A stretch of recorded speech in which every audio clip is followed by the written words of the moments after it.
പാല് കൂട്ടിയെടുത്തോളൂ. പോയി സാറേ, ഇതൊന്ന് ഇറക്കി വെക്കാൻ സഹായിക്കും. ബുദ്ധിമുട്ടുണ്ട്. എന്ത് ബുദ്ധിമുട്ട്?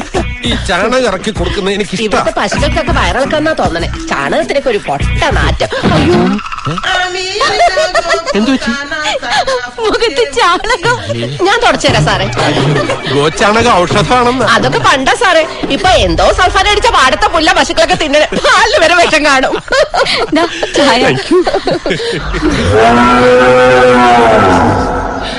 എനിക്കിത് വേണ്ട. എന്താ എന്തോ സൾഫാന് പേടിച്ചിട്ടോ? അതുകൊണ്ടല്ല. ഈ പാലെന്നൊക്കെ പറയുമ്പോ കൊളസ്ട്രോൾ അല്ലേ, അതുകൊണ്ട് ഇന്നു മുതൽ ഞാൻ കട്ടൻ ചായ കുടിക്കാൻ തീരുമാനിച്ചു. അമ്മേ, ഇനി വന്ന കാര്യം പറയാം. ശനിയാഴ്ച ഉച്ചയ്ക്ക് ശേഷമാണ് റിഹേഴ്സൽ. രാത്രി ഒരുപാട് ലേറ്റ് ആവും. അതുകൊണ്ട് അന്ന് തിരിച്ചു വരാൻ പറ്റില്ല. അയ്യോ പേടിക്കണ്ട, എല്ലാ വർഷവും നടികൾക്കുള്ള താമസവും ഭക്ഷണവും എന്റെ വീട്ടിലാ. അവിടെ നിങ്ങൾക്ക് ഒന്നിനും ഒരു കുറവുണ്ടാവില്ല. അതല്ല സാറേ, ഇവിടെ പശുക്കളൊക്കെ ഉള്ളതല്ലേ, അപ്പൊ രാത്രി തങ്ങാന്നൊക്കെ പറഞ്ഞ.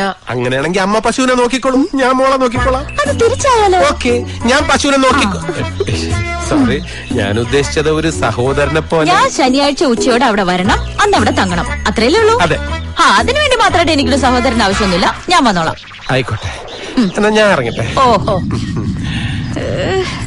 ഇനി ആ നാടകം തീരുന്നവരെ ഇതുപോലെ എത്ര വായി നോക്കിയാലും സഹിക്കേണ്ടി വരുവോ? അയ്യപ്പ